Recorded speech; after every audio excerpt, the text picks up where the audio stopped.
Escrituras en el Evangelio de Mateo y vamos a leer ahí a partir del capítulo 27. Evangelio de Mateo, capítulo 27, por favor.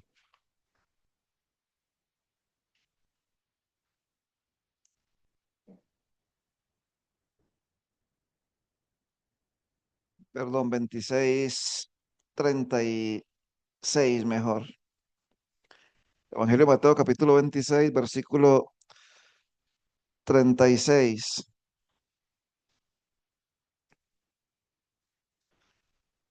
Dice la escritura, entonces llegó Jesús con ellos a un lugar que se llamaba Getsemaní y dijo a sus discípulos, sentados aquí, entre tanto que voy allí y oro.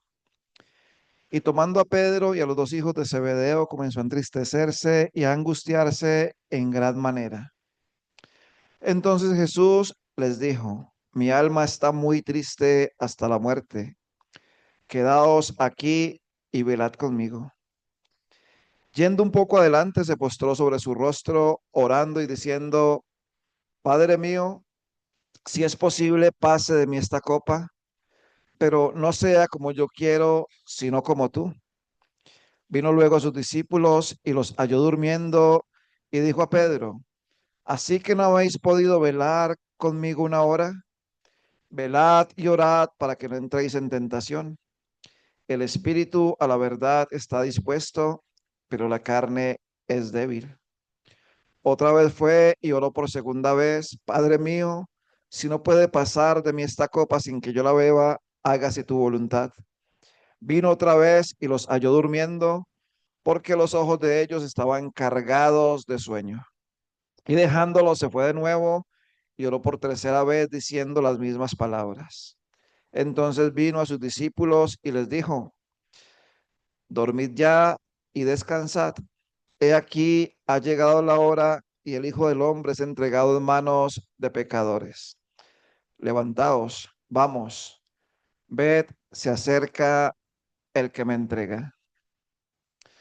Hace días he estado pensando en el Getsemaní y las cosas que allí ocurrieron aquella noche cuando el Señor Jesucristo fue entregado para después ser crucificado. Y quiero pensar en esta noche por causa de esta reunión en Getsemaní como un lugar de oración.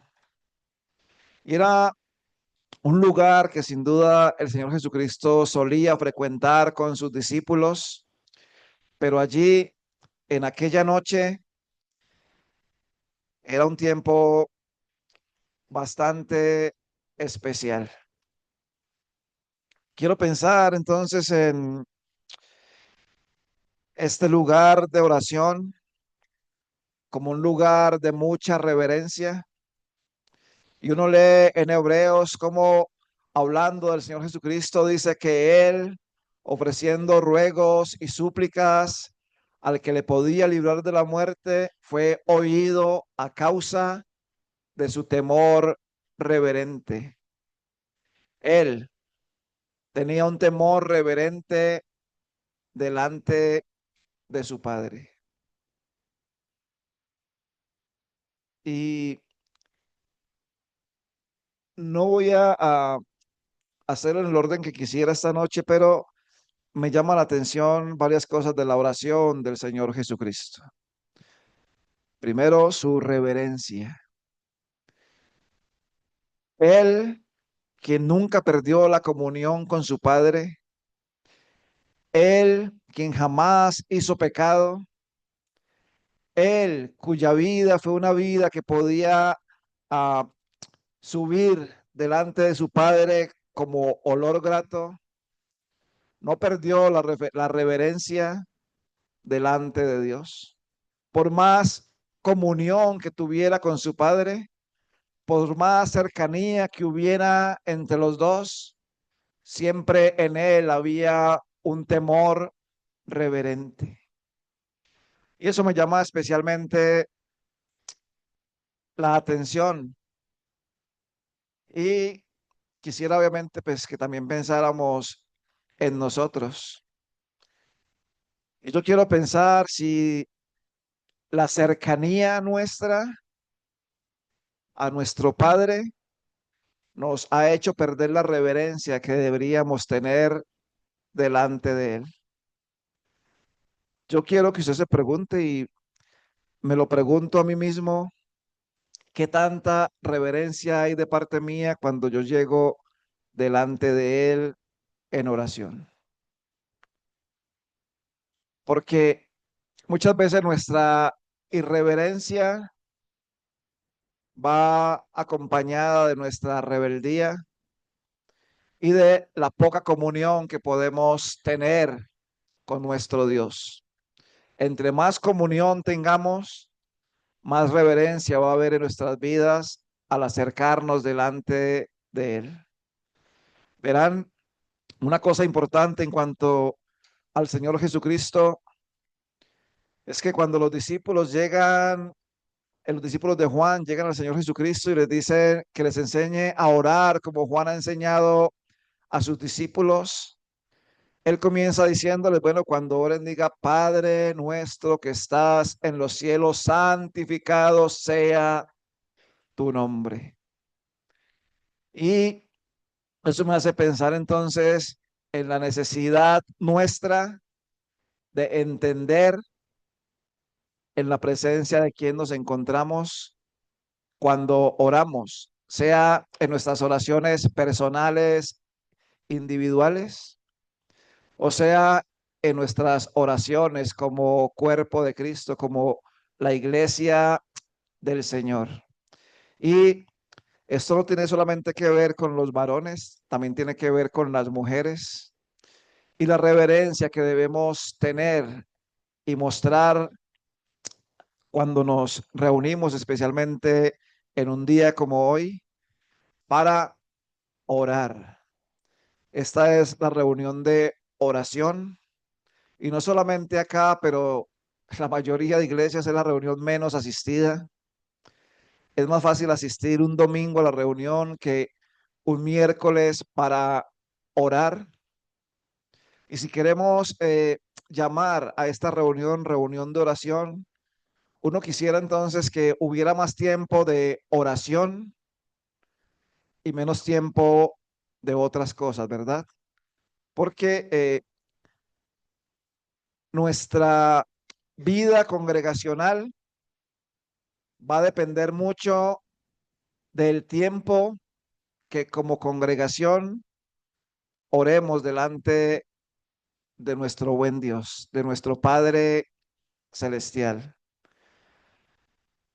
La reverencia, una oración acompañada de reverencia. Y yo quiero simplemente hacer una pregunta y yo siempre bueno, yo no, pero la palabra de Dios me golpea con muchísimas cosas, pero al pensar en el hecho de venir a esta reunión un día como hoy, ¿cuántos de verdad podían preparar sus corazones para venir a esta hora? ¿Cuántos oramos antes de venir a orar para que el Señor nos ayude y nos anime como congregación, que nos guíe en nuestras decisiones como asamblea local, que guíe a nuestros hermanos? Ahora, la oración del Señor Jesucristo allí en ese lugar fue una oración acompañada de una gran reverencia, por supuesto, pero estaba pensando en esa palabra temor reverente, temor reverente. Acá no, tal vez, pero hace días en otra congregación estábamos en una reunión. Normalmente yo nunca me siento adelante, me trato de sentarme un poquito más atrás. Parece que esa es la costumbre de todos los creyentes. Me gusta sentarnos más atrás que adelante, pero normalmente yo busco las sillas del medio o atrás y estaba ahí sentado cuando yo escuché como, y yo volteé a mirar y había uno, pues si es creyente o no, delante de Dios está. Lo digo así porque lo que les voy a decir tal vez para ustedes les parezca normal, a mí me pareció anormal. El hermano estaba cortándose las uñas ahí en plena reunión. Entonces yo digo, venga, para cortarse las uñas no tiene que venir a la congregación, váyase para la casa, córtese las uñas en la casa. Si va a venir a la reunión, tenga algo de temor reverente al venir a acercarse al Señor, a venir a la reunión, a escuchar su palabra o a orar. Saben que como creyentes hemos perdido mucho del temor reverente que se veía en años pasados en muchos creyentes a través de la historia. Y los creyentes, cuando llegamos a la asamblea, y no estoy criticando nada acá, simplemente estoy diciendo algo de lo que he visto, pero normalmente no llegamos antes para poder orar antes y poner el corazón para la reunión, pero llegamos y nos vemos con los hermanos y entonces nos saludamos y comenzamos a hablar de cualquier cosa de este mundo, menos de las cosas que tienen que ver con la palabra de Dios o con el motivo por el cual nos estamos congregando. Y entonces los hermanos dicen, ay, se vio el partido de fútbol y yo no sé qué, y que ganó fulanito de tal, y que yo no sé qué, y que las elecciones, y que el presidente, y que por aquí, y que por allá, y que la situación del país, y queremos arreglar un poco de cosas, pero el corazón no está dispuesto para lo que debería estar dispuesto. Entonces, el temor reverente, que el Señor nos ayude, les ayude a ustedes y me ayude a mí a tener un temor reverente delante de Dios. Yo les garantizo una cosa, hermanos y hermanas, si como creyentes manifestamos un temor reverente delante de nuestro Dios que es santo, Dios va a respaldar estas reuniones de oración. Él lo va a hacer, sin duda, Él lo va a hacer. Yo no quiero sonar carismático ni nada, pero tenemos que tener reverencia delante de nuestro Dios. Y no estoy regañando a nadie acá porque no soy quien, simplemente trato con esto de por la palabra de Dios, pensar en la necesidad nuestra de tener temor reverente. Ahora están acá y es excelente. Yo no quiero desanimar a nadie que no venga a las reuniones de oración. Si vienen más hermanos, excelente, pero a partir de la reverencia que usted y yo podamos mostrar, a partir de ese temor reverente que podamos mostrar, el Señor se va a encargar de respaldar la reunión de oración y se va a encargar de como congregación guiarnos por el camino que Él quiere guiarnos.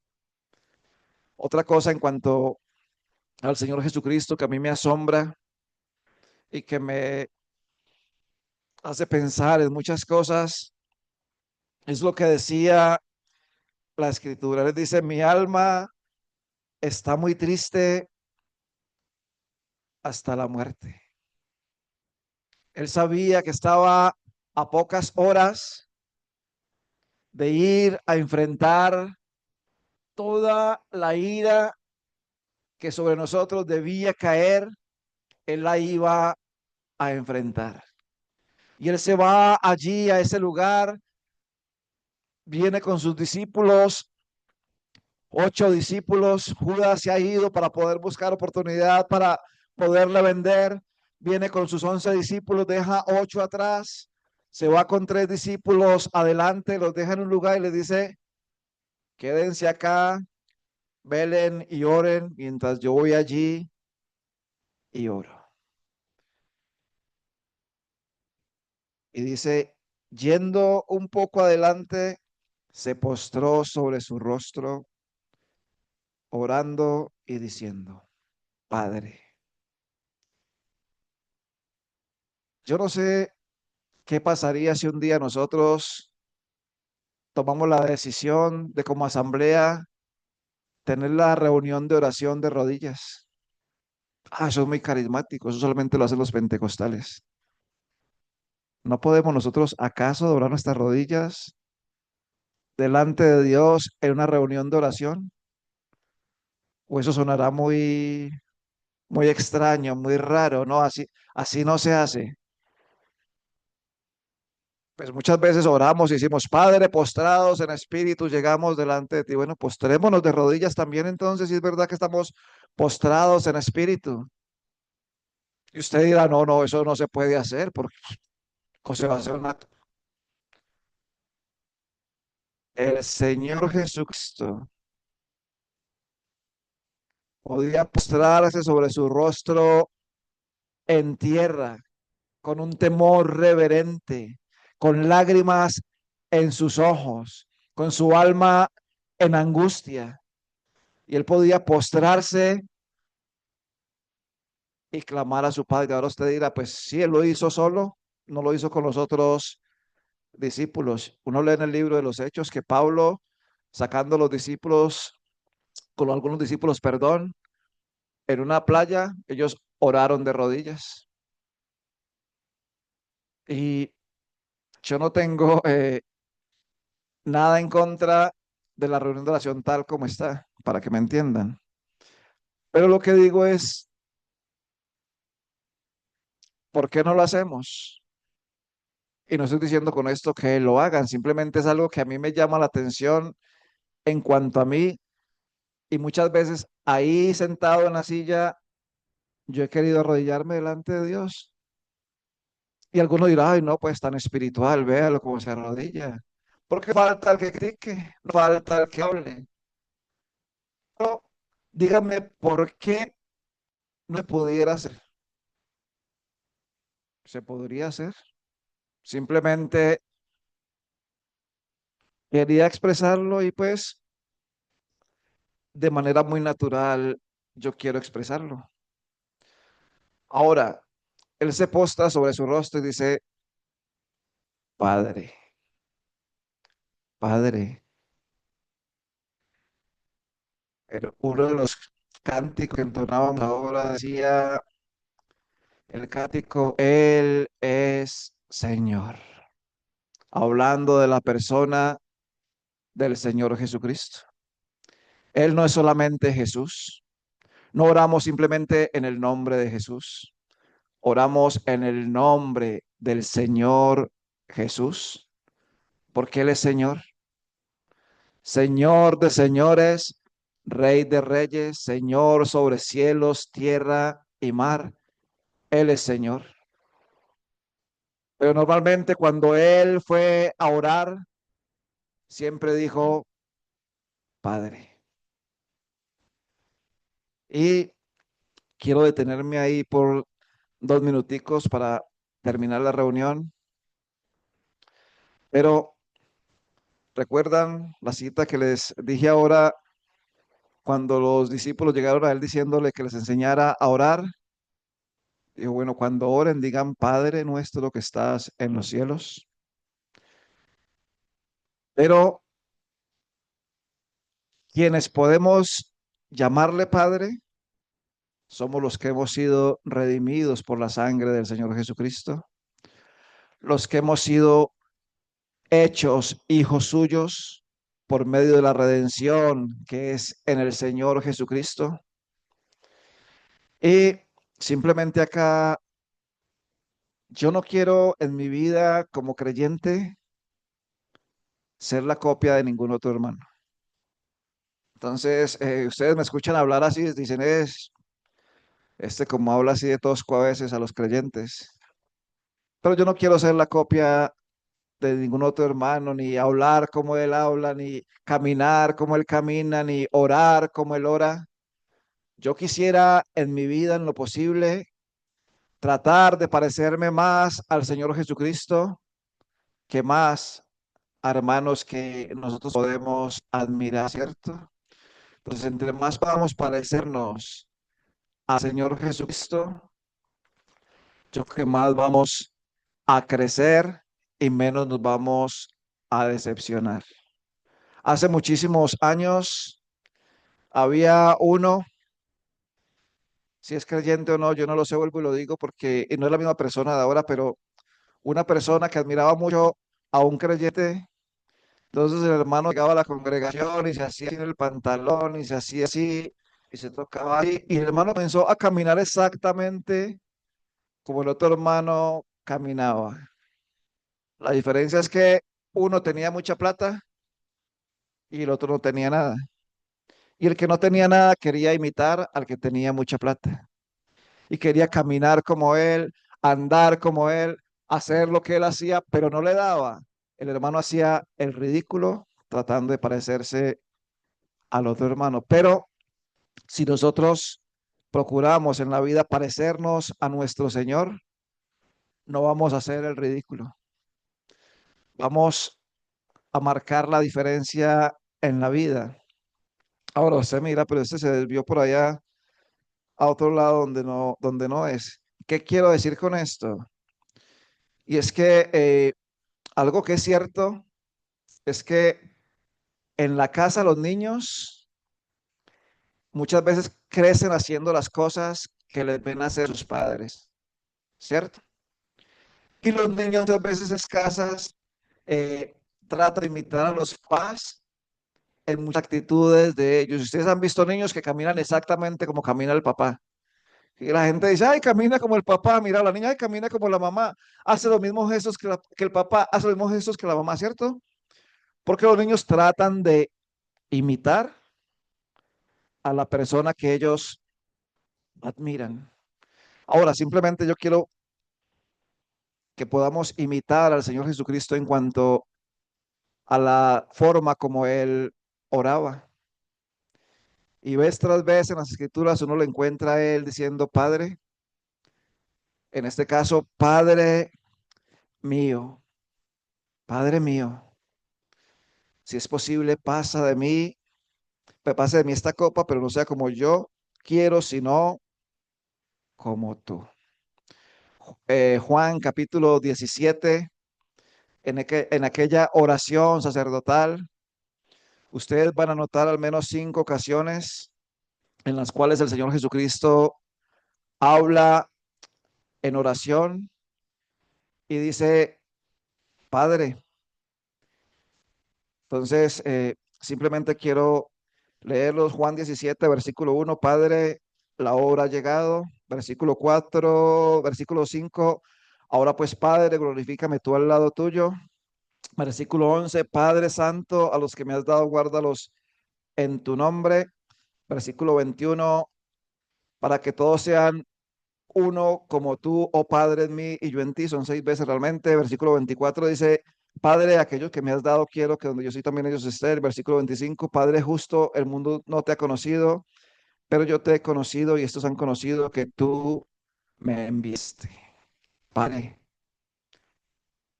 el Hijo se deleitaba en su Padre y el Padre se deleitaba en su Hijo. Padre, yo personalmente me gozo mucho en poderle llamar Padre. Y creo que bíblicamente la oración es al Padre por medio en el Espíritu Santo, en el nombre del Señor Jesucristo. Así encontramos las oraciones en la palabra de Dios. Y hay mucho más que decir en cuanto a la oración. Y a mí bueno, no sé, en lo personal, como dice un hermano, a mí me sirve. A mí me sirve el hecho de poder pensar y estar meditando en todas las cosas que ocurrieron en Getsemaní aquella noche, pero especialmente pensar en ese lugar como un lugar de oración. Ahora, tal vez después usted pueda pensar en este lugar de oración, un lugar de temor reverente o un lugar en el que la carne es débil. Verán, los discípulos se quedaron dormidos ese día. Era un día de muchísima actividad espiritual. Y simplemente lo voy a dejar ahí para que lo podamos pensar. Entonces, no sé quién continúa acá.